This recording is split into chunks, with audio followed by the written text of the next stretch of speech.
अस्सलाम वालेकुम नाजरीन, खाम में खुशामदीद। आज बात करेंगे ट्रैवल की और बात करेंगे ख़ास तौर पे तुर्की के इलाके कप्पाडोकिया की, जो कि मशहूर है हॉट एयर बलून राइड्स के लिए। मेरे साथ मौजूद हैं दो मेहमान, साद नजीब और हुज़ैफ़ा, और उस्मान भाई भी मौजूद हैं। तो क्योंकि हम सब अपने अपने तौर पे अलग ट्रिप्स में कप्पाडोकिया गए हैं, तो हमने कहा चलें आपके साथ शेयर करते हैं कि कप्पाडोकिया कैसे कैसे जाया जा सकता है और क्या एक्सपीरियंस रहे हम सबके। तो आ, थोड़ा सा नाज़रीन को बता दूं, यहाँ पे मैं ये मैप शेयर करके, कि ये टर्की के पूरे इस मुल्क में बीच में कहीं आता है कपाडोकिया, यहाँ पे, जो कि मशहूर है अपने इस पहाड़ी इलाकों के लिए। और जैसे कि मैंने कहा, यहाँ पे हॉट एयर बलून जो है ये इसकी खास टूरिस्ट अट्रैक्शन है जिसके लिए लोग जाते हैं। अब ये क्योंकि हॉट एयर बलून जो है ये डिपेंड करता है मौसम पे, तो खैर बात करते हैं। मैं ये बताता चलूं कि मैं जब गया था वहाँ गर्मियाँ थी, और बाकी ये तीन हजरात जब गए थे वो सर्दियों में गए थे। तो सबसे पहले उस्मान भाई, आप कब और कैसे गए थे कपाडोकिया? मैं 2016 में गया था और फैमिली के साथ हम लोग गए हुए थे। तो मैं इस्तांबुल से मैं नेफ शहर गया था, जो आपके पास मैप पे नज़र भी आ रहा है। सही। और यहाँ से फिर एक शटल ली थी जो कि होटल ले गई थी। तो वहाँ पे वो बेसिकली होटल वाले ही डायरेक्ट पिकअप दे देते हैं एयरपोर्ट से, और वो शटल तमाम डिफरेंट होटल से घूमती घूमती सबको ड्रॉप करती हुई जा रही होती। सही। तो वो ली थी वहाँ से। अच्छा, और साथ नजीब साहब आप कैसे गए थे? मैं गया था, सर्दियों में गया था, बिल्कुल ऑफ सीजन था। और सेम हमने भी यही रूट लिया था। सही। इस्तांबुल से नेफ शहर बाय फ्लाइट गए थे, और जो होटल अरेंजमेंट थी उसी की शटल थी। उसी में ही चले गए थे हम लोग। सही। और तो जैवा बड़ा साहब प्लेन एंड सिंपल है, और उसका टिकट अच्छा। भी काफी सस्ता होता है अगर कंपेयर करें बाकी टिकट से। लोकल कनेक्शन फ्लाइट जो है इसकी सस्ती होती है। सही। और जैवा साहब आप कैसे गए थे? गया था इस्तांबुल से बाय एयर कैसरी और कैसरी से फिर जो है वो कैपाडोकिया।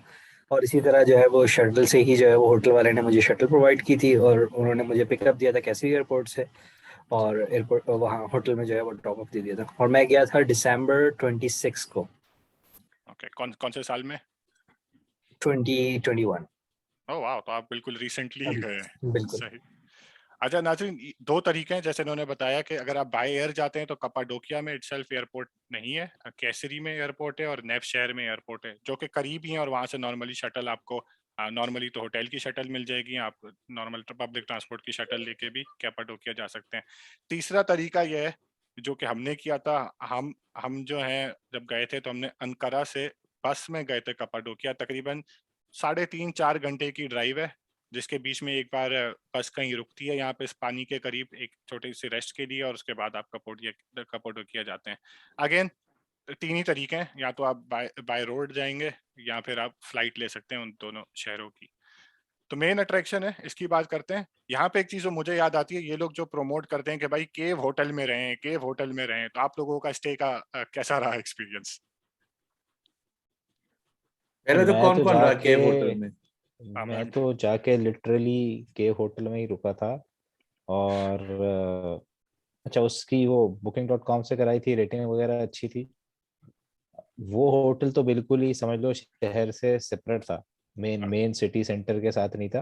अच्छा। उससे कोई 10 मिनट की वॉक होगी, इट वॉजंट दैट फार। लेकिन बिल्कुल एक सेक्लूडेड सी जगह पे एक होटल था, उसके साथ एक फार्म था जहाँ पे घोड़े बकरियां बत्तखें घूम रही होती थी।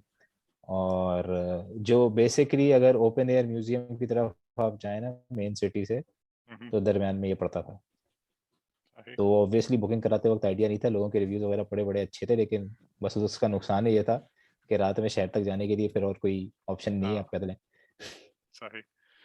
हाँ, तो उज़ैफा आपका कैसा एक्सपीरियंस रहा? आप भी पहुंच गए केव होटल?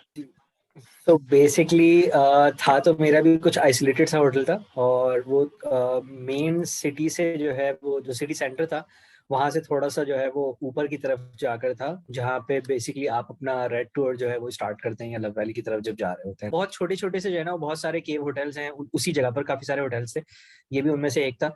तो होटल ऐसे कोई इतना खास नहीं था, हाँ केव में बना हुआ था वो। और बेहतर था, मतलब सारी फैसिलिटीज थी उसके अंदर। बट ये था कि हाँ, सिटी सेंटर जाने के लिए आपको जो है ना वो तकरीबन 10 मिनट की वॉक जो है वहां से भी करनी पड़ती थी। बट ये था कि मैं चूंकि एक ही नाइट का स्टे किया था मैंने, तो उसमें कुछ फर्क नहीं पड़ रहा था मुझे। तो एक दिन तो हम वो उस रात को हमने टर्किश नाइट के लिए जो है ना वो बुकिंग करा ली थी। तो सॉर्ट ऑफ हमारे पास कोई टाइम नहीं था कुछ भी एक्सप्लोर करने के लिए, खुद से एक्सप्लोर करने के लिए। तो जो टूर ऑपरेटर के साथ ही एक्सप्लोर किया था वही कैपेडोकिया एक्सप्लोर किया था, दैट्स इट। साद नजीब, आपने एतराज किया केव होटल में ठहरने का, क्या आपका तजुर्बा अच्छा नहीं रहा? तो मैंने अपने एक दोस्त के थ्रू होटल रूम बुक कराया हुआ था, और चूंकि ऑफ सीजन था तो मुझे काफी सस्ता मिल रहा था, तो मैंने कहा गुड रूम अच्छा लग रहा है। जब हम वहाँ पहुंचे तो पता लगा वो जो रूम था वो तो नॉर्मल रूम था, वो केव के ऊपर रूम बना हुआ था। और उस रेस्टोरेंट बोल रहे होटल बोल रहे वहाँ केक से एक केव नुमा घर था जिसको उन्होंने रेंट आउट किया हुआ था। तो उसमें दो ही रूम थे, एक स्वीट था नीचे और एक ऊपर, जो कि स्वीट जो था वो केव के अंदर था। हमने जो रूम लिया था वो ऊपर वाला था। अब वो दिसंबर में पहुंचे तो वहां का जो ओनर था उसने कहा कि भाई यहाँ बहुत सर्दी होती है, तो ऊपर की बजाय चूंकि नीचे कोई ऑक्यूपेंसी भी है नहीं, आप नीचे रहने। इससे पहले कि मैं कुछ बोलता, मेरे साथ मेरी बेगम थी, वो बहुत एक्साइटेड हो गई जबरदस्त। तो बोला केव रूम ले लेते हैं। अच्छा, जब मैं गया तो पता नहीं मुझे थोड़ी सी एक क्रीपी सी फीलिंग आ रही थी कि ऊपर दीवार स्ट्रेट नहीं, टेढ़े मेढ़े वो बने हुए अजीब सा रूम। दो के बहुत अच्छा सजाया हुआ था, बहुत बड़ा सा था, लेकिन पता नहीं, मेरा जो फर्स्ट इंप्रेशन था, मैंने कहा था नहीं यार। फिर मैंने कहा चलो एक रातें ट्राई करते हैं, लेकिन ओवरऑल मुझे कुछ क्रीपीनेस की वजह से, और फिर हुआ ये था क्योंकि एक ही रात रुकना था, ऑफ सीजन था। अच्छा, हमारा जो होटल था ना वो थोड़ा मेन रोड से थोड़ा सा दूर था, लाइक एक गली के बाद था, एक गली बाद जो है ना मेन रोड थी। रात को 10 बजे के करीब होटल के मालिक ने बोला भाई ये रही चाबी, सुबह कब वो जो आएगी ना गाड़ी उसको दे देना चाबी, रूम तुम्हारे हवाले। तो मैंने उससे पूछा कोई भी नहीं है यहाँ? उसने बोला यहाँ नहीं, अड़ोस पड़ोस में भी कोई भी नहीं है, तो डरने की जरूरत नहीं है। आई वाज लाइक तो, और बिल्कुल पिन ड्रॉप साइलेंस, और बल्कि रात को ठंडी हवाएं चलने की जो है ना वो जो एक आवाज नहीं आती। खैर मेरे लिए तो वो जो है ना बिल्कुल भी एक्साइटेड नहीं था। लेकिन खैर केव रूम अच्छा, का या खैर केव होटल होटल तो का जो हमारे में भी यही था कि बस मैं बेगम और पेरेंट्स थे, 2 रूम लिए हुए थे हमने। बस अच्छा उसके अलावा कोई और नहीं रहा था। खैर वो होटल भी बहुत छोटा था, उसमें तो टोटल कमरे भी 4 या 5 थे। चार थे ना, इसमें तो दो थे बस। अच्छा, इसमें ये अच्छा, बताएं। तो हम हमने पहले महंगे सस्ते वाले बुक कराए थे, उसने कहा खाली पड़ा है आपको महंगे वाले दे देता हूँ। हमने कहा देते भाई। वो फर्क एग्जैक्टली कोई नहीं उसने था, यही सिर्फ बोला उनका था साइज कि बड़ा था। मेरे लिए तो सेम है ये। अच्छा, हाँ, ये उनका बताएं। साइज बड़ा था और कुछ नहीं था। हम गर्मियों में गए थे तो हमें थोड़े से केव थोड़े ठंडे लगे, और आई डोंट थिंक इतनी एसी की भी जरूरत रही थी, जो मुझे याद आ रहा है। तो सर्दियों में कैसा था? आपको हीटर प्रोवाइड किए गए थे या सिर्फ रजाई थी कि ले भाई इसी में? अ, नहीं नहीं यार, रूम अंदर में उन्होंने हीटर ना तो था। दो दो हीटर रखे हुए थे, तो देवर गुड इनफ, इतना कि मुझे रात में उठ के ना उनको थोड़ा सा आगे पीछे करना पड़ा था कि यार बस अब पसीना आ रहा है। अच्छा, सही, उस हिसाब से यानी एक्जैक्टली कि। सेम। और अच्छा, वही था, हीटर थे, और हीटर के बगैर तो मेरा नहीं ख्याल था कि हम लोग सरवाइव कर सकते थे वहां पर, सही। काफी सर्दी थी। काफी सर्दी होती है।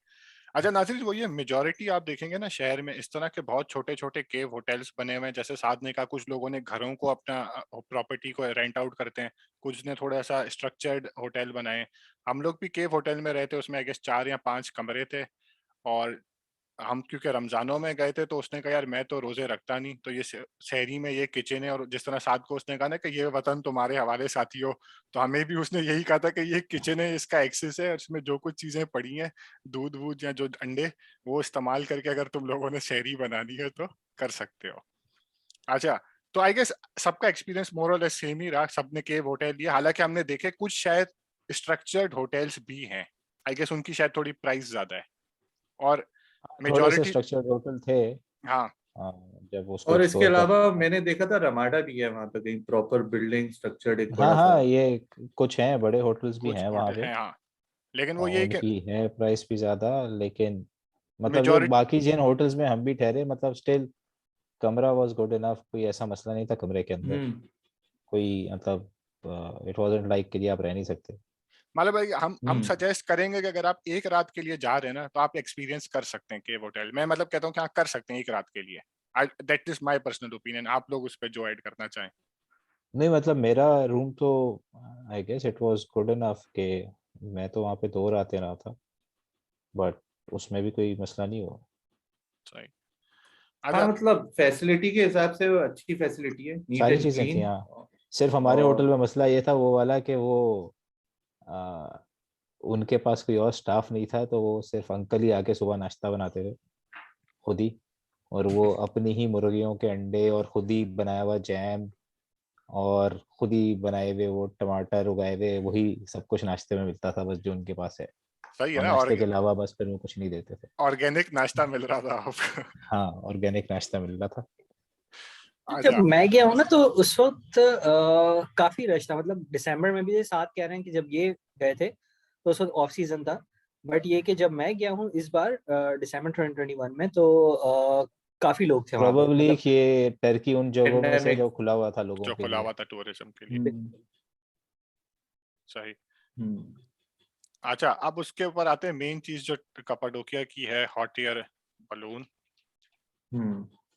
उस पे भी मैंने देखा हाँ है कि ऑनलाइन जो है ना बहुत सारी कंपनीज हैं जो कि ऑफर हाँ, कर रही लेकिन हैं। मेरे ख्याल में हम सब ने तो एक से ही किया होगा, जिससे तुम लोगों ने पहली दफा किया, जब मुस्तफा बे ने कर लिया जिससे, तो अच्छा, हाँ, तो फिर हाँ सब सब उस उसका सब पर। उसी पे टैमर फिर। जिसका नाम था बंदे का।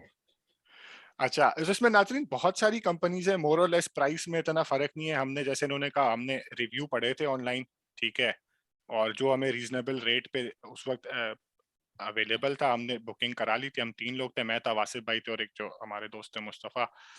तो आई गेस एक ही सिस्टम होता है कि सुबह आपको 4 साढ़े 4 बजे ये लोग कहते हैं कि हम आपको पिक करेंगे, तो सुबह के घुप अंधेरे में आप निकलते हो। तो हाँ, मेरे ख्याल से बेसिकली वो सनराइज से गर्मियां पहले थी तो आपको 4 साढ़े 4 पहुंचना बजे होता है। हुआ होगा। हाँ, हम लोग, मेरे मुझे तो याद है मैं शायद 6 बजे के करीब गया छह अच्छा, था, बजे या 7 बजे साढ़े मेरा पाँच भी कुछ छः ऐसे के ही था, करीब। 6:30 बजे के करीब गया था। हाँ, आई गेस वो अच्छा, मैं सनराइज क्योंकि से। नवंबर के स्टार्ट में गया था ना, तो तुम लोगों को तो बिल्कुल दिसंबर के एंड में, तो 2 महीने का और फर्क पड़ हाँ, गया। हमारे पास हम्म। 5:30 पौने 6 का टाइम था। अच्छा, आई गेस उसमें वही है कि ये लोग आपको सुबह पिक करते हैं होटल से, या होटल के करीब आपको बताएंगे इस गली से पिक करेंगे, नाश्ते के लिए ले जाते हैं, नाश्ता इंक्लूडेड था। हम्म। हाँ, नाश्ता था उसमें। नॉर्मली जैसे हमने बताया कि आई गेस एक एक इनका एक स्टैंडर्ड पैकेज है, आपको वो नाश्ता कराएंगे, ट्रेडिशनल नाश्ता, ठीक है। हमने क्योंकि रोजा था तो हम गए थे, ऑब्वियसली जाना तो है वहाँ पे, हम फिर बैठे बाहर खड़े थे ताकि आवाम बाकी अपना नाश्ता कर रही थी। उसके बाद ये आपको मैदान में ले जाते हैं, and it is a very like interesting experience, जब सारी गाड़ियां से लोग उतर रहे होते हैं और वो जो बंदा उनका पहली बार उस बलून को फिल कर रहा होता है, और सुबह के अंधेरे में, मेरे ख्याल में नींद आपकी सही वहां टूटती है, जो मुझे लगता है। वरना गाड़ी में तो नींद ही आ रही होती है, लेकिन जब मैदान में आप नहीं उतरते हो नहीं, ना। कॉफी पीने के बाद टूट जाती है। अच्छा, हाँ, वो ये भी है। अच्छा, तुम लोगों का बेचारों का रोजा था ना उस टाइम, हाँ, तो हम तो बाहर खड़े, तो लेकिन ये है कि वो वाकई में एक्साइटमेंट जो है ना, कि जिस चीज के लिए आए हैं, मुझे ऐसा लगता है कि जब आप गाड़ी से उतरते हो और जब वो पहली बार वो सारे आप देखते हो ना, लाइन से 10-15 गाड़ियां और वो बलून, हाँ। तो वो कैसा एक्सपीरियंस था? डर लग रहा था या खुशी थी कि यार सही जगह पे आए? एक्साइटमेंट आ, थी। आ, लाइक बल्कि एक्साइटमेंट थी। और पहली दफा देखा तो ऑब्वियसली बलून भरते हुए कि शुरू कैसे होता है। हाँ, तो हम लोग के उसमें सिचुएशन डिफरेंट थी बिल्कुल ही। वो था आपका ऑफ सीजन था, तो जब हम वहाँ सुबह पहुंचे तो पता लगा कि वो नाश्ते की जगह पे पहुंच के पता लगा कि वो हमारे अलावा कोई और नहीं है। अच्छा, तो मैंने फिर उससे पूछा, भाई क्या सीन ऑन है अभी भी? तो उसने बोला सब्र कर जाओ, हम देख रहे हैं कि कहीं से कोई मिल जाए, अगर नहीं हुआ तो फिर मैं बताऊंगा। मैंने कहा अच्छा। फिर थोड़ी देर बाद वो आया, उसने बोला भाई सीन ये, सिचुएशन ये है कि कोई भी नहीं है, और बलून को ऊपर ले जाने के लिए एक सर्टेन वेट चाहिए होता है, तो अगर तुम माइंड नहीं करो तो मैं अपनी 5-6 बंदे चढ़ा दूंगा। मैंने कहा हाँ ठीक है। तो वो जो उनका जो हेल्पिंग क्रू वगैरह थे वही लोग हमारे साथ जो है ना ऑन बोर्ड हो गए थे। अच्छा, हमें आइडिया नहीं था कि शदीद सर्दी थी और -11 था उस दिन। उस वक्त वो हमने तो कभी नहीं बेर किया था, तो हमें आइडिया था, हमने जितने कपड़े थे सब सब पहन लिए थे। जब बलून ऊपर गया ना तो ऊपर जाके हमें थोड़ा सा ख्याल आया कि यार वो -11 नीचे था, ऊपर -16-17 था शायद। वो इतना ठंडा था कि नाक नहीं फील हो रही थी, हाथ पाथ तो बहुत दूर की बात है बिल्कुल लेकिन एक्साइटमेंट थी। मजा आया, और स्पेशली जब वो बलून को वो जो फुला या रेडी कर रहा होता है, फुला रहा होता है, तो उस वक्त एटलीस्ट वहां इसलिए खड़े हो गए थे हम लोग कि वहां से थोड़ी सी गर्म हवा आ रही थी। तो और अच्छा, फिर जब ग्रेजुअली ऊपर गए, ऊपर जाके ये अंदाजा हुआ कि यार ये बेहतर टाइम ये देखने के लिए जो है ना समर्स होने चाहिए, क्योंकि हर तरफ वाइट ही वाइट था। इनफैक्ट थोड़ा सा क्लाउडी था, तो इस चक्कर में जो है ना बिल्कुल जो अपनी टॉप हाइट पे भी चला गया था ना, तब भी बहुत दूर कहीं नजर आ रहा था कि कहीं सूरज निकल रहा है लेकिन उसकी रोशनी नहीं आ रही। तो इट वाज मतलब जो होराइजन था वो ये था कि आसमान और जमीन के वाइट के बीच में जो है ना वो जो एक व्यू आता है वो वाला व्यू था। ये भी एक बड़ा डिफरेंट व्यू है, बड़ा यूनिकली खूबसूरत है, लेकिन ज्यादा कलरफुल जो है ना मेरे ख्याल से समर में ही होगा। तो हमारा एक्सपीरियंस ऐसा था। तो मैं ये सुन के हैरान होता है जो कह रहे थे ना कलर टीम में बांटा था, तो वो सिचुएशन भी थी अच्छा। हमारे यहाँ। और मेरे तो हम लोग क्योंकि वो मेरी बेटी भी थी और वो 6 साल से छोटे बच्चों को नहीं जाने देते बलून में। अच्छा। तो फिर अच्छा। हमें ब्रेक करना पड़ा था कि एक दिन मैं और वाइफ चले जाएं, अगले दिन पेरेंट्स जाएं। तो हम लोग तो पहले दिन चले गए, अगले दिन वेदर खराब था, उनका कैंसिल हो गया था।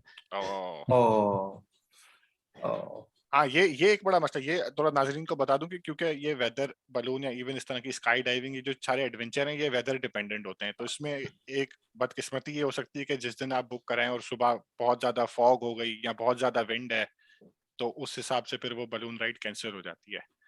तो ये एक रिस्क होता है। अगर आपको कंफर्म करना ही करना है तो फिर आपको 2 या 3 रातें का स्टे करना पड़ेगा जस्ट इन केस।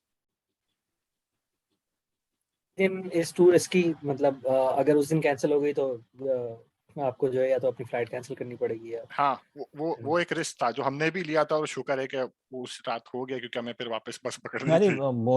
मोस्टली यही है कि इशू नहीं होता। हाँ, लेकिन ऑब्वियसली कभी बारिश हो जाए या जैसे तुमने कहा हवा तेज वगैरह हो, तो फिर वो उनके पास भी पूरी वो एविएशन से अपडेट आ रहे होते हैं, उनके वेदर कंट्रोल से भी। वैसे भी एवरेज जो है ना वो तकरीबन 290 डेज चलता है वो साल में। पूरे साल में। हाँ, हम लोग जब गए थे यहाँ पर तो उसकी जो टेक ऑफ होता है वो तो बहुत ही ज़्यादा स्मूथ होता है। उसमें तो बिल्कुल अंदाज़ा नहीं हो रहा था कि आप जो है ना वो ऊपर जा रहे हैं। आप जब हम चले गए थे काफ़ी ऊपर, जब जो है वो जब नीचे देखा तो फिर थोड़ा सा जो है वो डर लगना शुरू होता है, यार ये तो बहुत ज़्यादा ऊपर आ गए हैं, मतलब क्या कहाँ कहाँ जाके रुकने वाले हैं। लेकिन जो उसकी लैंडिंग थी, हमारी वाली लैंडिंग खास तौर पे जो है ना वो बहुत खतरनाक थी, क्योंकि वो पहले एक बहुत मतलब आप ये समझ लें फ्लैट ज़मीन पे जो है ना वो लैंड कराने की कोशिश कर रहा था बट वो वहाँ पे हो नहीं सका उससे, तो वो थोड़ा सा आगे चला गया। जब वो आगे गया तो वो ज़मीन जो है ना वो ऊपर नीचे थी काफ़ी ज़्यादा, और वो ऊपर नीचे भी ऐसी थी कि वो 4-5 फीट जो है ना वो ऊपर नीचे थी। तो वो पहले तो बलून जो है वो एक जगह टकराया पहले एक दीवार पे, फिर उसके बाद जो है ना फिर कोई उसको फ्लैट स्ट्रक्चर मिला तो फिर वो नीचे आया। अच्छा, लेकिन जब सारे उड़ रहे होते हैं ना और आप ऊपर जाते हो तो फिर आपको अंदाजा होता है कि कितने बलून हैं। शायद 7 तुमने ना देखा हो लेकिन थे, इतने 3-4 थे, बलून, लेकिन ज्यादा नहीं नहीं थे नहीं यार। मतलब हमने तो जब देखे होंगे शायद 300-400 हो हाँ, मैं वही तीन कह चार रहा हूँ सौ कि तो हंड्रेड्स ऑफ शायद ज्यादा बलून्स बोल होते हैं दिया, वहाँ पे। लेकिन 100, 150, 150 तो होंगे कम से कम।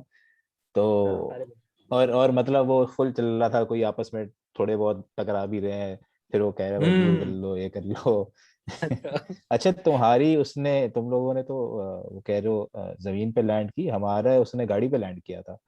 इफ आई रिमेम्बर हाँ, करेक्टली, गाड़ी के बैक पे लैंड किया था, गाड़ी चल अच्छा, गई मैं थी देख आगे। रहा था कि वो गाड़ी जो है ना वो भगाता और हुआ लेकर आ रहा था, लेकिन वो वहां तक पहुंच नहीं सका था जहाँ पे हम जा हो चुके थे सकता है ये एक्चुअली। हुआ होगा कि तुम लोग शायद आगे निकल गए होगे, वरना वो बिल्कुल। गाड़ी के बैक पे ही लैंड करते हैं। हाँ, क्योंकि वरना फिर वो दोबारा लेकर जाना उठाना वो प्रोबेबली उनके लिए इशू होता होगा। बिल्कुल। और दूसरा इसलिए भी कि वो फ्लैट सरफेस मिल जाता है उस पर। वो सही कह रहे हैं। अच्छा, उसमें यही है कि वो ऊपर जाते हुए जैसे वासिफ भाई हमारे साथ थे, वो कहते कि यार मुझे हाइट से थोड़ा डर लगता है। तो वो पहले वही बात है कि अवॉइड कर रहे थे देखना, नीचे झांकना। वो ये कि आप कोशिश कर रहे थे कि मैं दूसरे बलून्स को ही देखूं या अपना ध्यान कहीं और डाइवर्ट करूं, क्योंकि वाकई में जब आप ऊपर जाते हैं और फिर आप नीचे देखते हैं, आपको अंदाजा होता है कि शायद आपके एक्सपेक्टेशन से ज्यादा ही ऊपर गया है। तो ऊपर चले गए। हाँ, लेकिन उनको ये कि वो राइड इतनी स्मूथ थी, शुक्र है कि वो फिर वासिफ भाई का वो डर खत्म हो गया। हमें जो चीज, जो मुझे एक पर्सनली, मैं अगेन उसकी तरफ आ रहा हूँ, एक चीज मिस हुई कि यार कैमरा बहुत अच्छा होना चाहिए। हमारे पास सिर्फ सेल फोन्स थे और वो एक अफसोस होता है कि यार एक प्रॉपर कैमरा चाहिए, वो खूबसूरती और जिस तरह की ये कलरफुल तस्वीरें गूगल दिखा रहा है कैप्चर करने के लिए। तो आप लोग क्या स्पेशल कैमरा लेके गए थे या आपने भी हमारी तरह, क्योंकि जो सेल नहीं फोन थे? भाई, अच्छा। सिर्फ मोबाइल सोनी का कैमरा सेल दिखा फोन लिया था। था बस। मेरे पास था कैमरा, बट मतलब वो भी सादा डिजिटल कैमरा था, नॉट DSLR अच्छा। समथिंग। तो अच्छा, नहीं मैं अपनी तस्वीर अभी चेक कर रहा हूँ, उसमें 6-7 बलून से ज्यादा हैं। खुशी हो रही है मुझे। अच्छा हाँ, मैं असल में मुझे ऐसा लगता है कि हम जब गए थे, ऑब्वियसली हम गए थे 2017 something, I guess 16 17, right? I guess तब और आज के 16 कैमरा में भी थोड़ा फर्क है, 4-5 सालों में कैमरा बेहतर हो गए, अब थोड़ा ज्यादा वाइब्रेंट हाँ, अब तो पिक्चर मतलब आती है। अब इवन मोबाइल के कैमरे हाँ में भी शायद उससे बेहतर है जो उसमें मेरे डिजिटल कैमरे में आ रही थी। हाँ, तो ये एक चीज मुझे मिस हुई, लेकिन अगेन ये है कि तस्वीर लेना, वो कैप्चर करना, वो भी एक आर्ट है, वहां पे आपको मजा आता है हाँ, कि लेकिन मतलब वो फिर भी ऑब्वियसली वो चीज़ रिफ्लेक्ट नहीं होती तस्वीर में जो जो आप खुद एक्सपीरियंस हाँ, जो करते तो आप एक्सपीरियंस करते हो, बिल्कुल। दिखती है। अच्छा अच्छा, जिस इसी से रिलेटेड मुझे दो तीन चीजें और याद आई। चूंकि पैकेज का पार्ट होती हैं, और वो चूंकि हाँ इंटरनेशनल टूर्स के लिए पैकेज बनाया जाता है, तो जब वो उतरा था ना बलून, तो उसके बाद वो लेके आया था एक शैंपेन और शैंपेन, गिलास। हाँ हाँ। तो उसने बोला था, मैंने कहा नहीं। फिर वो हमारे लिए ग्रेप फ्रूट लाया था, और मैंने कहा था ये अच्छा, आपको नहीं, एंजॉय हमारे करने। हमारे टूर वाले ने तो बताया था कि भाई ये वो बेसिकली शैंपेन नहीं है, एप्पल सिडरा है। अच्छा अच्छा, और हाँ, पता उसने नहीं। कहा था this is all non alcoholic, हम तो यहाँ पे अल्कोहलिक देते ही नहीं है अच्छा, नहीं और हमें सब पी वो, सकते हैं। वो उन्होंने मार्केटिंग तो अच्छा, ऐसे ही करते हैं कि हम आपको शैंपेन दे रहे हैं, और हम हमारा तो वैसे भी रोजा था, तो हमारे तो किसी काम की कोई चीज नहीं थी, लेकिन वो एक छोटी सी टेबल सेटअप करते हैं जिसमें शैंपेन होती है, हाँ। फिर वो आपको सर्टिफिकेट देते हैं, वो सर्टिफिकेट गिविंग हाँ सेरेमनी होती है। हाँ, फोटो आई गेस खींचती है, और वो फिर बंदा आता है कि हाँ इस फोटो के इतने पैसे हैं। हाँ, वो हाँ। आई गेस पैकेज में दोबारा इंक्लूडेड आता उसने है। हमें दे दी थी। अच्छा, हमारी लैंडिंग बड़ी स्मूथ हुई थी, पायलट बहुत अच्छा था, तो हमने कहा यार हमें तो यादगार के तौर पे तस्वीर खिंचवानी है तुम्हारे साथ, ठीक है ना, कि वो पता भी नहीं चला। वो आपको कहते हैं कि आपको थोड़ा नीचे झुकना पड़ता है लैंडिंग करते वक्त, लेकिन वो बड़ी स्मूथ हाँ, लैंडिंग वो थी। मतलब कहते हैं पकड़ लें और हाँ उसको तैयार रहें, लेकिन हाँ हमारी भी काफी स्मूथ हुई थी। और तो हमारे साथ ये वाला सीन हुआ था ना कि हम जो बेसिकली जिस हमारे बराबर में जो लोग थे, उन्होंने बिल्कुल एक दूसरे को पकड़ा हुआ नहीं था, और चूंकि ये वाला इंसिडेंट हो गया था कि बलून जाके नीचे जो है टकराया था दीवार से, या तो वो आंटी जो है ना वो नीचे गिर गई थी एक। सो वो काफी एजेड थी और उनको लगा भी था अच्छा खासा, तो बाद में जो है ना वो काफी देर तक अपनी कमर पकड़ के बैठी हुई थी। सो वो हाँ, नहीं, बिल्कुल क्योंकि सही कहते झटका हैं कि तो उसमें आपको जो है ना जोर वो का ही एक लगेगा। सर्टेन डायरेक्शन में जो है ना वो आपको जोर लगा के जो है पकड़ना होता है, और अगर और एक दूसरे को भी जो है ना वो थोड़ा सा वो बैलेंस करना होता है। सो वो अच्छा, नहीं, बिल्कुल सही था मुझे हमने ऐसा वो। कुछ नहीं याद। हमारी तो मेरे ख्याल से बहुत स्मूथ थी। एक चीज जो मुझे याद है, उसके बाद हम लोग, क्योंकि नॉर्मली जो भी ये टूर प्लान करते हैं, जो शॉर्ट स्केड्यूल में करते हैं, वो इसी तरह का होता है कि 24 आवर्स का टूर है कप्पाडोकिया का, 24 घंटे का। फ्लाइट लैंड वहां पे मेरे ख्याल से 11-12 बजे करती है, और टेक ऑफ शायद 10 बजे करती है, कुछ इसी तरह का होता है। तो इसके फौरन बाद ना हमें जाना था एयरपोर्ट। तो जब हम लोग इस एक्टिविटी के बाद गाड़ी में बैठे थे और हीटर ऑन किया था, तो मुझे फील हो रहा था कि मेरी नोज ना फ्रीज होने के बाद मेल्ट होना शुरू हुई है, फीलिंग वापस आना शुरू हुई। ये एक चीज मुझे याद है। अच्छा, अब ये कि हम लोग क्योंकि गर्मियों में थे, जैसे ही खत्म हुआ हमें भी वापस बस पकड़नी थी, तो फिर हम वापस आए और होटल में छोटा सा एक ही था हमारे पास, वो बैकपैक वगैरह का सामान। अच्छा एक चीज है, वो जो रात आप रुकते हैं वहां पे, तो शहर गए होंगे खाना खाने, तो मैं एक चीज ऐड करा दूं यहाँ पे, वो एक इनकी होती है क्या क्ले पॉट वाली हांडी, क्ले पॉट वाली, यस। वो आपने ट्राई की? वही खाया था हमने भी नहीं, बेसिकली, क्योंकि वही सबने गाइड किया था कि यार यही यहाँ का जो है ना फेमस यही है ट्रेडिशनल फूड, तो आप ये ट्राई करें यहाँ पर। मैं ढूंढना तो उसको गूगल करता हूँ। हाँ, वो सबको असल में ये इनका टूरिस्ट फंसाने का तरीका है, वो ये कहते हैं कि ये आप हमारी है ना ये चीज ट्राई करें। हमने ऐसे ट्राई किया था कि हमारे पास एक ही नाइट थी स्टे करने के लिए, तो उस दिन नाइट को जो है ना वो हमने एक पैकेज लिया था टर्किश नाइट का। सो वो किसी होटल में लेकर गए थे, उसकी लॉबी में जो है ना वो चारों तरफ बैठने की और डिनर का जो है ना वो अरेंजमेंट था। So yes, exactly this thing. तो हमने वहाँ पे जो है ना वो वहाँ पे काफी सारे ऑप्शंस थे, तो हमने ये वाला ऑप्शन चूज किया था कि यार चलें इनका ट्रेडिशनल ट्राई करते हैं। असल में ये देखिए, ये होती है टूरिज्म मार्केटिंग के, सबको वो इसी में फंसाते हैं। ठीक है, हमने भी यही ट्राई किया था, क्योंकि आप कहते हैं यार बाकी कबाब तो हर जगह मिल जाएंगे इस्तांबुल में, पता ये मिल क्ले जाते हैं। पॉट नहीं मिलेगा, लेकिन कोई जहां मुझे याद है टेस्ट इतना खास नहीं था। इतना खास नहीं था टेस्ट, या ये समझ ले कि शायद हमारे टेस्ट बड्स के लिए इतना अच्छा नहीं था, बट ये कि लोग वहाँ पे जो नहीं, मैंने इसकी किसी टूरिस्ट थे से भी तारीफ ही नहीं सुनी। टूरिस्ट अच्छा शायद नहीं कह सुन। रहे हो, लेकिन क्योंकि ये वहाँ भी मिलता है, इस्तांबुल में भी था। जब हम लोग कि इस्तांबुल हमारे में साथ ना रुके हुए थे, जब जो हम बैठे हुए थे तो ओल्ड सिटी एरिया, उसके हर रेस्टोरेंट में ये चीज़ मिल रही थी। वो असल में ये ना, मैं कहा ये इस इलाके को वो रिप्रेजेंट करते हैं कि यार आप यहाँ जाओ ना शहर में तो यही ऑर्डर करना, तो दैट इज द थिंग कि वो किस तरह टूरिस्ट फंसता है। अच्छा नहीं, हम लोग ने तो यार जो करीब तरीन उनका जो उचकबाश या जो भी होटल था वहां से बिल्कुल वही नॉर्मल बारबेक्यू जो होता है ना वो खाया था। क्या थे आपके जो अदाना कबाब या अदाना कबाब वगैरह खाए थे। और शायद उस दिन हम लोग थके हुए बहुत थे या भूख बहुत लग रही थी, तो वो वहाँ का टेस्ट जो है ना काफी अच्छा था, मजे का था। ये शायद वो देसी रेस्टोरेंट था बिल्कुल, वो जो रोड साइड कॉर्नर वाला जो होता है ना, खान भाई वाला, वो वाला हिसाब किताब था, वो तो अच्छा था। अच्छा, इसके आगे चलते हैं क्योंकि कप्पाडोकिया में एक चीज तो मेन मैंने कहा कि मशहूर इसकी चीज है हॉट एयर बलून। उसके अलावा जो दूसरी चीज ये लोग मार्केट करते हैं वो है केव्स, कि आप अंडरग्राउंड केव्स जाके देख सकते हैं। हमारे पास टाइम कम था और ऑनेस्टली हमें कोई इतना इंटरेस्टिंग भी नहीं लगा, तो किसी और जिसने चूज किया हो कि यार चलो अंडरग्राउंड केव्स भी देख के आते हैं। मेरे हम ख्याल लोग में ने सबने किया ही देखे हैं, आराम हाँ। में। तुम्हारे अलावा तीनों ने देखे हाँ हैं। तो बिल्कुल शेयर करें ऑडियंस के साथ कि कैसा है वो। मैं शुरू करता हूँ। हम लोग ने मेरे ख्याल से लैंड किया था वहां पे कोई 12-1 बजे तक, होटल आते आते शायद 1 बज गए थे। तो जो ओनर था होटल का उसने पूछा था कि बलून राइडिंग चूंकि अगले दिन मॉर्निंग में, तो बाकी दिन का क्या प्लान है तुम्हारा। मैंने कहा कि नथिंग प्लान, आप बताओ अगर कुछ हो सकता है। तो उसने बताया कि भाई जो प्लान ग्रुप टूर्स होते हैं वो तो सुबह 9 बजे चले जाते हैं, तो अभी कोई आपके लिए स्पेशल एक डेडिकेटेड कर दे, अवेलेबल कर लेते हैं।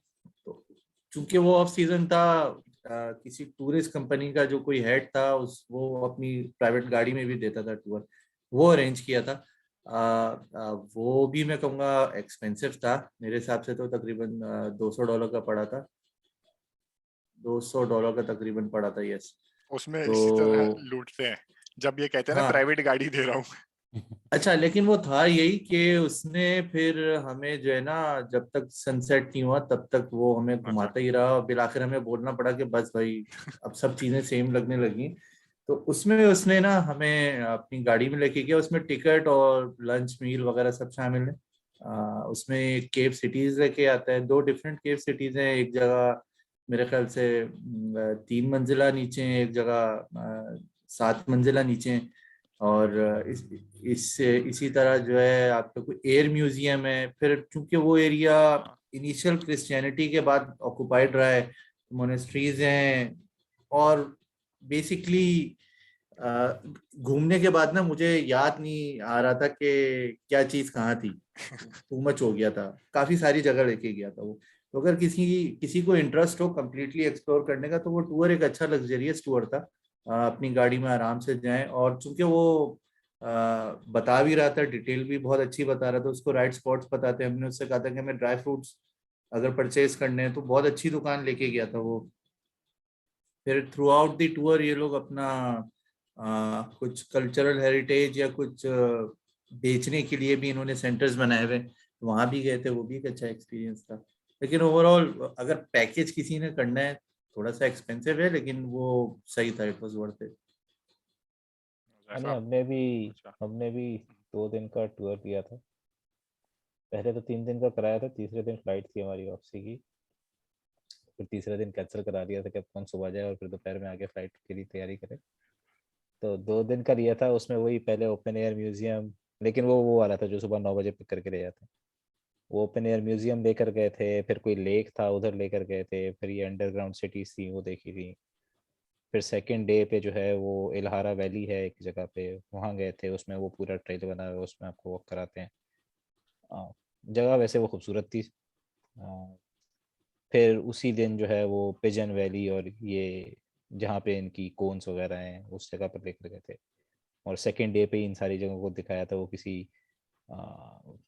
वर्कशॉप में ले गए जहाँ पे ये पॉट्स बन रहे हैं, मग्स बन रहे हैं, हैंडीक्राफ्ट वाली चीज़ें हैं, वो सारी चीज़ें हो रही थी इस पे जब जो। मैं इस पे मेरा क्वेश्चन है, जैसे अभी साथ ने भी कहा कि अंडरग्राउंड 7 लेवल या 3 लेवल तक है, तो आप जब हम्म, जाते हैं तो कुछ इस तरह आपको एक्सपीरियंस होता है, आप रियली जाते हो अंडरग्राउंड इतनी सीढ़ियां हाँ चढ़ हाँ उतर के? एग्जैक्टली अच्छा। बिल्कुल। बेसिकली वो काफी अंदर जा रहे होते हैं। इवन कुछ जगह इतनी छोटी हैं जहाँ पे वो पहले ही ये बोल देते हैं भाई इफ यू आर क्लास्ट्रोफोबिक तो यहाँ से आप आगे ना जाएं, या फिर अच्छा। अगर आप दिल के मरीज हैं या हैं तो इस जगह पे ना जाएं, क्योंकि वाकई में वो जगह ऐसी थी। एक तो हम लोग गए थे जिसमें काफ़ी नीचे जाना था, समझ लो शायद हमारी जिस तरह से अभी फ्लोर्स बने हुए होते हैं शायद 1.5 फ्लोर या 2 फ्लोर्स के बराबर ही होगी वो जगह, लेकिन वो सिर्फ वन वे जा सकते थे, इतनी जगह थी कि एक बंदा अच्छा थोड़ा सा झुक के ही जाता था, खड़ा भी नहीं होके क्या जाता आप था। मेरा ख्याल है ड्रेन क्यू की बात कर रहे होंगे, राइट? हाँ, डेरेन क्यू की बात कर रहा हूँ। तो वहां पे तो बीच में एक जगह थी जहाँ अच्छा से अगर यही कोई है। सामने से आ जाए तो आप साइड पर होके खड़े हो सकते हैं। अच्छा तो वो यही था, वो बाहर खड़े होते थे कि भाई अभी गए हुए हैं लोग, अभी आप लोग रुक जाएं। और बेसिकली तो अब तो ऑब्वियसली लाइट्स वगैरह लगी हुई हैं, अच्छा, ये लाइट्स लेकिन इन्होंने आर्टिफिशियल लगाई है? मैं नेक्स्ट सवाल यही करने वाला ना, था कि ये जो हाँ, इसमें ये लाइट्स आ रही रोशनी हैं बाहर से नहीं ऑब्वियसली। आती भाई, इतनी ये कोई सारा रोशनी नहीं है वहां पे। उन्होंने सर दिखाया था कि तकरीबन सब जगह पे ना जो एक कोने में जगह बनी होती थी जहाँ से दिन के टाइम पे लाइट आती थी, या फिर बारिशों में वो पानी कलेक्ट करते थे। सही। क्योंकि बेसिकली ये यहाँ पे छुपे हुए थे, क्रिश्चियंस मेनली छुपे हुए थे, ये सारी जो केव सिटीज को इनहेबिट किया हुआ था वो क्रिश्चियंस ने किया हुआ था, जिनको रोमन्स मार रहे थे। अच्छा सही। और तो इसीलिए वो अंडरग्राउंड सिटीज में रहते थे, और रात के टाइम बाहर निकलते थे कि दिन में किसी को नजर ना आए बाहर घूमते हुए। इसीलिए वो जो सारे केव्स हैं ओपन एयर म्यूजियम में, सारे चर्चेज बहुत ज़्यादा बने हुए हैं, वो सारी जगह इसीलिए हैं। काफ़ी अरसे बाद जब वो क्रिश्चियनिटी फैल गई तो फिर ये लोग बाहर आके रहना शुरू हुए। तो जैफा, आपका एक्सपीरियंस कैसा रहा केव सिटी में, तो इनमें जा? मेरा भी तकरीबन जो है वो 7 जैसा ही था। सो ड्यूरेशन, मैं सुबह जो है वो 10 बजे मैंने लैंड किया, और 11 बजे तक जो है वो 11:30 बजे तक तकरीबन हम लोग जो है वो होटल पहुंचे। और होटल पहुंचती जो है वो हमारा एक यही प्राइवेट टूर था, और वो स्टार्ट होना था। सो उसने हमें सिर्फ 15 मिनट का टाइम दिया कि यार वो आपका ड्राइवर वेट कर रहा है, तो आप उसके साथ चले जाएं। 15 मिनट में हम चेंज किया, और फिर जो है वो उसके साथ हम लोग चले गए।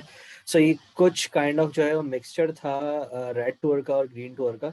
तो कुछ स्पॉट्स हमने जो है वो रेड टूर से चूज़ किए थे, लाइक पिजन वैली और लव वैली, और ये वाली जगहें सारी जिसके अंदर कुछ फेरी चिमनीज थी और ये सब कुछ था। एंड उसके बाद जो है वो हम लोग ग्रीन टूर की तरफ निकल कर, जहाँ पर जो है वो ड्रेन की ये अंडरग्राउंड सिटी था। और रेड टूर में हमने जो है वो ओपन एयर म्यूजियम किया था, और वो क्लैपॉट वाली जो जगह थी वहाँ पर गए थे। एंड फिर उसके बाद जब हम लोग वापस आ रहे थे और हमारा ATR का टूर जो है वो स्टार्ट होना था, वो तकरीबन 2 बजे या 3 बजे स्टार्ट होना था। में वो जो लव वैली थी वहाँ से जो है वो हमारी ATR का टूर स्टार्ट करना था हमें। सो फिर हमने 2 घंटे की जो है वो ATR राइड ली, और तकरीबन हम जो है वो फिर सनसेट के बाद ही वापस जो है वो होटल पहुंचे थे। सो अगर आप ये रेड टूर ना भी करें, और अगर आपने कोई ATR या इस तरह की कोई चीज़ ली हुई होती है, तो वो भी बेसिकली पूरा, अगर आपने हॉर्स राइडिंग ली हुई है या अगर आपने ATR कर रहे हैं, तो पूरा जो है ना वो रेड वैली को रेड टूर को जो है ना वो आप ही कवर करता हुआ जाता है। सो बेसिकली वो पिजन वैली से स्टार्ट करते हैं, और फिर आप लव वैली की तरफ जाते हैं, और फिर वो अ, कुछ और आगे, मतलब वो जो फेरी चिमनीज वाला पूरा एरिया है वो पूरा आप कवर कर रहे होते हैं। और तकरीबन जो है वो दोबारा से वो रिपीटेटिव था हमारे लिए। सो अगर हम लोग सुबह में सिर्फ ग्रीन टूर की तरफ जाते, और वहाँ पे कुछ लेक्स भी हैं, कुछ मैंने देखी थी जो हमने कट की थी कि यार मतलब इस सर्दी में लेक कौन देखेगा, मतलब फ्रोज होगी और वहाँ जाने की कोई ज़रूरत नहीं है। सो वो हम कुछ ज़्यादा बेहतर शायद इंजॉय कर सकते थे वहाँ पर। हमारे नाजरीन को कि ओवरऑल आप एक कंक्लूजन क्या है कि लोगों को जाना चाहिए कपाडोकिया हॉट एयर बलून के लिए, या साथ अंडरग्राउंड के लिए, या अवॉइड करना चाहिए इस एरिया को? मेरे ख्याल में तो यार जाना चाहिए, और दोनों चीज़ों के लिए जाना चाहिए। वो वाली हुज़ैफा और साथ की बात सही थी, थोड़ी देर बाद सारी चीज़ें सेम लगने लग जाती हैं, लेकिन ओपन एयर म्यूजियम और अंडरग्राउंड सिटी देखनी चाहिए। थोड़ी सी इंटरेस्टिंग है, थोड़ा सा एक डिफरेंट चीज़ देखने को मिलती है। ऐसी चीज़ें आपको सब जगह नहीं मिलती दुनिया में देखने के लिए, मतलब हिस्टोरिकल साइट्स बहुत सारी जगह पे होती है लेकिन इस तरह की नहीं होती, तो उस हिसाब से थोड़ी सी डिफरेंट। हुज़ैफा और आपके इवन जो पास? ओपन एयर म्यूजियम में जो चर्चेज वगैरह बने हुए थे पुराने, वो भी थोड़े काफ़ी इंटरेस्टिंग थे। अच्छा, मेरा भी यही है सांस के, of course balloon riding is worth it. और अगर आपने सिर्फ बलून राइडिंग के लिए भी जाना है तो आपने फैसला ये करना है कि 5-6 घंटे आराम करना है या यूटिलाइज करना है, तो उसमें आप ये सब घूम सकते हैं। इसके अलावा अगर आपको हिस्टोरिकल जगह देखने का शौक है तो पूरा टर्की भरा पड़ा है बहुत सारी चीज़ों से, और इससे ज़्यादा बेहतर इंटरेस्टिंग चीज़ों से। तो आइदर वे आप जाएंगे या नहीं जाएंगे वहाँ पे। अगर आप एक दिन के लिए भी जाते हैं तो बलून राइडिंग और दोनों चीज़ें, बाकी चीज़ें भी आपको कवर हो ही जाएंगी। टोटली वर्थ इट कि टर्की में जो है वो आपको कहीं और बलून राइड की एक्सपीरियंस नहीं मिलता। सो बलून राइड के लिए तो डेफिनेटली यस। और अंडरग्राउंड सिटी भी जो है ना वो काफ़ी यूनिक जगह है, तो वहाँ पे भी जो है ना वो हिस्टोरिकल एंड यूनिक। वहाँ पे भी आपको विजिट करना चाहिए। And yes, open air museum again, वो भी जो है वो काफ़ी बेहतर है। सो ये 3 एक्सपीरियंसेस के लिए तो आई गेस के जाना चाहिए। जी नाज़रीन, मैं भी यही कहूँगा कि अगर आपको हॉट एयर बलून ऑब्वियसली बहुत कम जगहों पे दुनिया में नसीब होता है, तो कपाडोकिया में करने का एक अपना चार्म है। उसकी जो नेचुरल वो केव्स और पीछे आपको जो बैकग्राउंड मिलता है और जो मौसम था बहुत अच्छा है, कंपैरेटिवली सस्ता भी है। I wouldn't say it is very expensive, reasonable prices हैं, बहुत सारी कंपनीज हैं। जैसा आपने हम चारों का एक्सपीरियंस सुना, मोर और लेस आपको सिमिलर होटल्स मिलेंगे, सिमिलर टूरिस्ट मिलेंगे और टूरिस्ट और वो जो बलून राइड के ऑपरेटर्स मिलेंगे। तो हमारी तरफ से तो रिकमेंडेशन है कि बिल्कुल जाएं, एंजॉय करें जब भी आपको मौका मिले। उम्मीद है आपको ये हमारी एपिसोड पसंद आई होगी। चैनल को लाइक करें, सब्सक्राइब करें, अपने दोस्तों के साथ इस वीडियो को शेयर करें।